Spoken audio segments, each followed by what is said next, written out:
C'est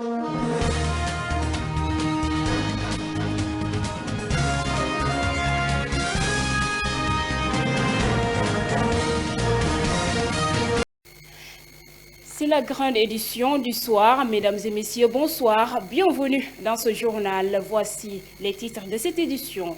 La paroisse Notre-Dame de Lourdes de Bignona a organisé ses 72 heures de collecte de fonds pour la meilleure réhabilitation de l'église du 12 au 14 mai 2023. Le poste de santé de Bourègue, village situé dans la commune de Kobalan, rencontre d'énormes difficultés pour son bon fonctionnement. L'infirmier chef de poste de santé de Bourègue, Adam Ndiaye, demande un soutien aux autorités étatiques du Sénégal. Le gouvernement scolaire du CEM Aounsane de Bignona a organisé ses 72 heures du 11 au 13 mai au sein de l'établissement en présence des professeurs et des élèves. Le thème choisi pour cette année est la santé et la reproduction. La cérémonie officielle de dépôt des armes par la faction de Djakaï, Front Nord avec l'État du Sénégal a eu lieu ce samedi 13 mai 2023 à Mongone dans la commune de Djinaki, sous la présence des autorités administratives et militaires. La page sportive mettra fin à cette édition. Restez avec nous, le développement dans un instant.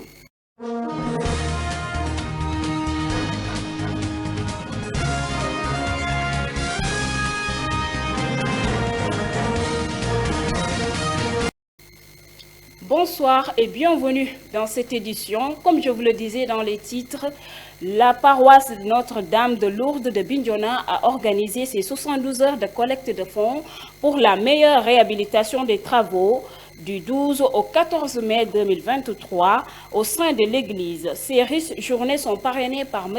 Aubin Sagnan, secrétaire du ministre des Infrastructures, des Transports terrestres et du Désenclavement, et Mme Aïssatou Sow, Astou ministre de la Culture et du Patrimoine historique, suivant Oumar Badiane au micro de Kadiali Sambou.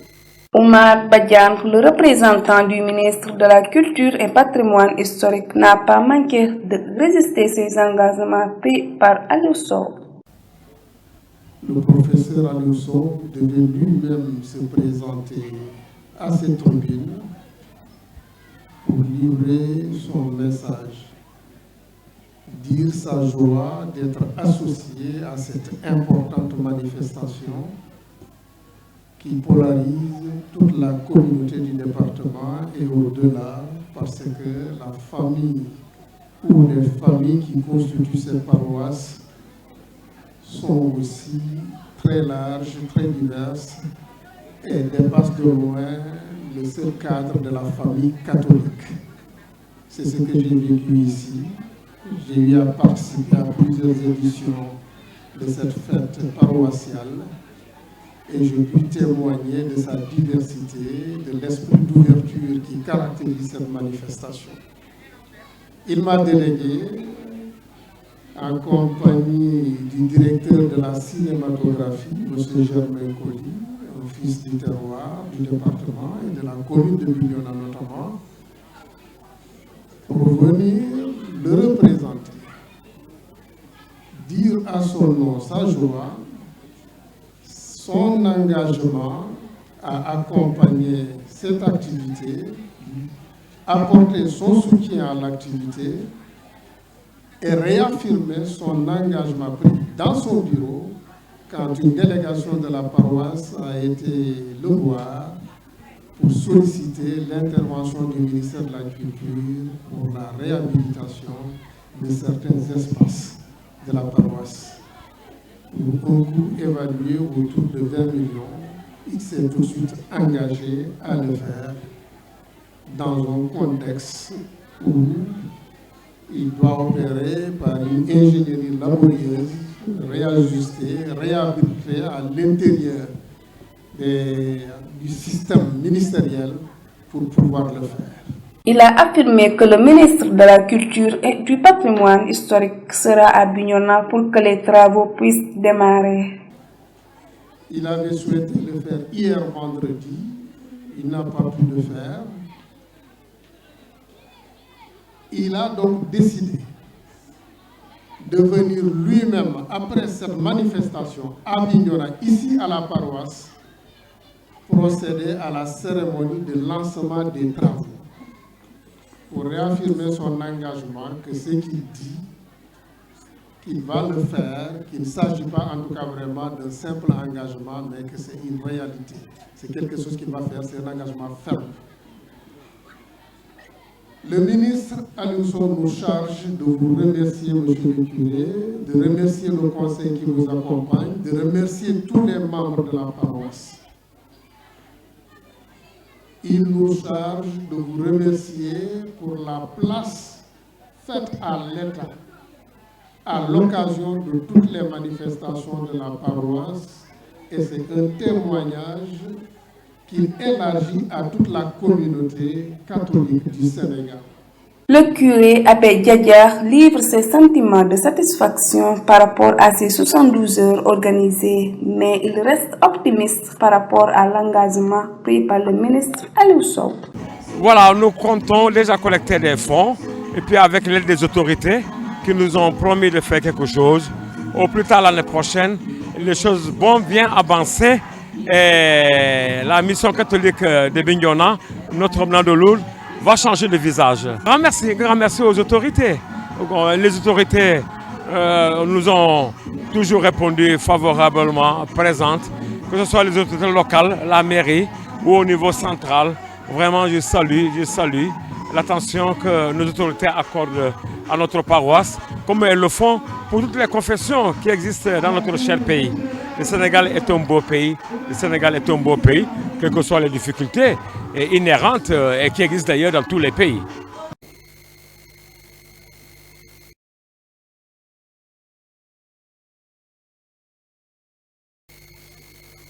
Boureg, village situé dans la commune de Koubalon, l'infirmier chef de poste de santé Adama Ndiaye rencontre d'énormes difficultés pour mieux prendre soin des populations du dit localité.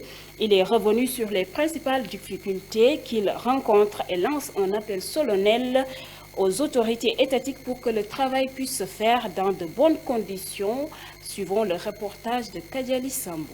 Nous demandons surtout la plus forte doléance, une mur de clôture. Bon, donc l'ambulance aussi, c'est pas aussi présentable. Nous essayons de travailler avec les moyens de bord, faire des évacuations. Bon, vous voyez, le poste, il n'y a pas de maternité. Donc, ça fait partie des fléaux. En plus, le logement est un peu situé à voire 30 à 50 mètres du poste. Donc, ce qui est un peu risqué. Vu la piste qui traverse le logement et le poste. Et puis le plus grand problème est qu'il n'y a pas de... Le personnel n'est pas suffisant. Donc je suis là, je n'ai pas de sage-femme, je n'ai même pas de matrone. Je suis là seul, c'est moi qui fais tout, les accouchements, les consultations, tout. Toutes les activités du poste, c'est moi qui les délivre. Donc nous sollicitons, nous lançons un appel solennel à tout le monde, à tous les autorités, les bonnes personnes, les notables, tout un chacun d'y mettre. Donc c'est l'objectif de ce rencontre. Vous voyez la mur de la délimitation du poste avec des bâtons, je dirais du bois. Donc durant l'hivernage, je suis tellement fatigué. Chaque matin, tu es là en train de nettoyer parce que nous sommes embêtés par les bêtes. Après la pluie, ils viennent ici pour se ravitailler en propriété. Donc, le gouvernement scolaire du CEM Aoun Sané à Bignona a organisé ses 72 heures du 11 au 13 mai au sein de l'établissement en présence des professeurs et des élèves. Le thème de cette année est la santé et la reproduction. Monsieur Diédiou, professeur de SVT, par ailleurs encadreur du club EVEV, revient sur l'importance de ce thème. Suivons le reportage de Hassan Sagna. Donc aujourd'hui, nous avons organisé une causerie qui faisait partie d'un point des activités de cette journée. sur la santé de la reproduction, la santé sexuelle et reproductive des ados jeunes. Pourquoi? Parce que même si les clubs EVF sont en train de faire une sensibilisation énorme sur ces questions relatives aux grossesses précoces, et nous avons constaté une grande diminution, n'est-ce pas, ou bien une régression même de ces grossesses précoces au sein des établissements. Mais le problème qui se pose actuellement, c'est quoi? C'est cette puberté précoce que nous avons constatée au sein des élèves. Il y a une puberté précoce, ça veut dire aujourd'hui, lorsque vous regardez les enfants des élèves de 6e qui ont 11, 12 ou 13 ans commencent à être pubères. Ça veut dire commencent à avoir le règle si c'est des filles, ou si c'est des garçons, n'est-ce pas, ont déjà fait une première éjaculation qu'on appelle une éjaculation nocturne. Et dès que l'enfant, la jeune fille voit ses règles, ou dès que le jeune garçon, n'est-ce pas, fait cette éjaculation nocturne, on dit que l'enfant est pubère. Et cette puberté, qu'est-ce que ça signifie concrètement? Ça veut dire que c'est un enfant qui est apte à avoir un enfant. Et là, c'est grave. Et comme c'est des enfants, pour la plupart, ils ignorent, ils ne savent même pas de quoi il s'agit. Nous avons jugé nécessaire de revenir sur cet aspect. Parce que pourquoi? Parce que les questions, la leçon relative à la puberté se fait en 4e. Vous voyez, ça se fait en 4e, alors que des enfants de 6e et de 5e sont déjà pubères. Donc je dis que nous devons profiter de cette occasion, de cette audience qui nous est forte, à savoir les activités du gouvernement scolaire, pour discuter, sensibiliser et donner beaucoup plus d'informations à ces jeunes qui sont là, ces enfants de 6e et 5e, voire même de 4e, parce que selon la progression des leçons, c'est une leçon qui se fait un peu en milieu d'année. Donc par rapport à certaines perturbations, même un enfant de 4e peut ne pas avoir la chance de voir cette leçon-là. Donc je dis que c'est aujourd'hui, l'occasion nous est offerte, n'est-ce pas, pour discuter de ça.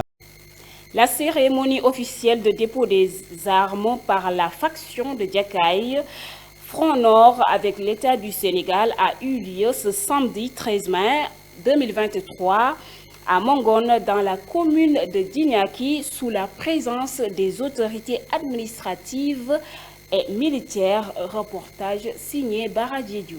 Cet accord est signé ce samedi dans le camp rebelle de Diakaye, situé à quelques encablures du village de Mongone, dans le département de Bignona. Le maire de la commune de Dignaki, Moussi Alfseni Djemé, revient sur l'importance de cet accord et les projets mis en place dans cette zone de conflit. Mesdames, Messieurs les facilitateurs, nous n'avons pas la prétention de mesurer la complexité de votre mission, de doser sa délicatesse et d'en mesurer rigoureusement son impact socio-économique. Mais en observateur averti, en témoin, nous pouvons affirmer que vous avez consenti des sacrifices énormes.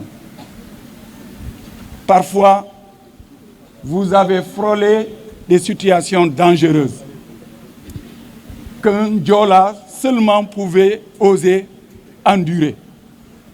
Un accord de paix entre l'État et la faction rebelle du mouvement des forces démocratiques de la Casamance, MFDC, Lamine Koli, coordonnateur de la dite mouvement, tire sur les conséquences de la guerre dans nos régions. Je me réjouis de cette journée qui va marquer l'histoire de ce conflit de la Casamance, qui est une première que des combattants courageux qui ont fait la guerre, qui n'ont pas été vaincus, aujourd'hui acceptent de déposer les armes pour faire la paix. Et tout un cantonnement base dans l'histoire du MFDC qui a accepté de déposer les armes pour faire la paix.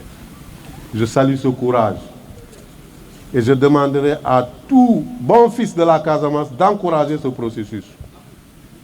Aujourd'hui, Dieu nous a donné cet événement historique, cet événement que les gens parleront, tout le monde parlera, même dans le monde entier, qu'aujourd'hui, une partie du MFDC a accepté de déposer les armes et faire la paix en Casamance. Ce fut aussi la journée officielle de dépôt des armes par la faction de Diakaye, une étape importante du processus de paix qui conforte le retour d'une paix définitive et durable en Casamance. Guité Diouf, gouverneur de la région de Ziguinchor. Monsieur Fatoma Koli, commandant du Front Nord Diakaye, honorables et distingués invités, population de la zone de Djakaï, Djombe, Safi. La cérémonie qui nous réunit aujourd'hui s'inscrit en lettres d'or dans les annales de l'histoire du Sénégal. Elle est l'aboutissement d'un long processus de négociation entre l'État du Sénégal, représenté par le comité ad hoc sur la paix en Casamance, et l'initiative pour la réunification des ailes politiques et armées du MFDC, qui a duré presque 3 ans, du 31 juillet 2020 à ce jour 13 mai 2023.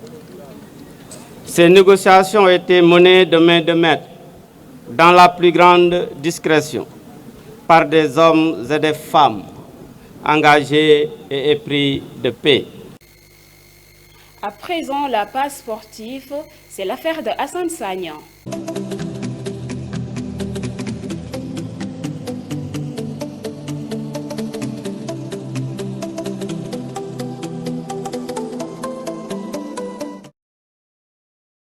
La page des sports par le championnat régional de Ziguinchor.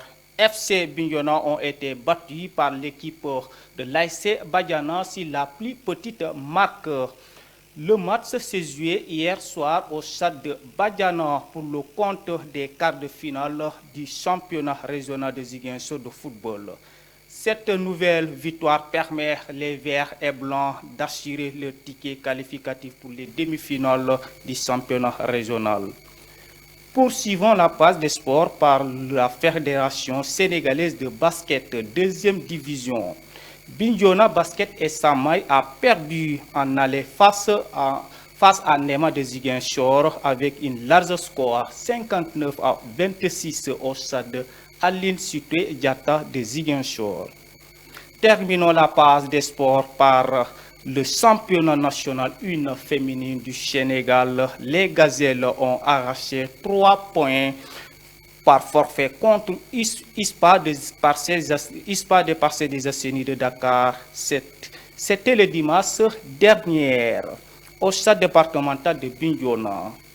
L'entraîneur des Gazelles sollicitait à toutes les filles talentueuses de Bignona de rejoindre ce club, car c'est le seul club qui représente le département de Bignona au niveau du championnat national 1 du Sénégal. Ansoumana Goudiaby, coach de ce club, lance un appel à l'endroit des autorités du département de Bignona. Il est au micro de Bignona TV. Donc, je m'appelle Ansoumana Goudiaby, coach des Gazelles de Bignona, avec mon jeune frère Lansana Badji. On travaille ensemble. Aujourd'hui, on a un match avec ISPA. Donc, elles ne sont pas venues. On a eu les 3 points pour le moment. Je sollicite à la population de Bignona de venir en aide aux Gazelles de Bignona. Parce que les Gazelles de Bignona sont en première division. C'est la seule équipe départementale qui est en première division avec le CASA au niveau de la région. D'autres infos vous reviennent demain sur la même chaîne. Merci Fatoumata Kongira. C'est sur cette note sportive que nous refermons cette édition. Mesdames et messieurs, merci de l'avoir suivi.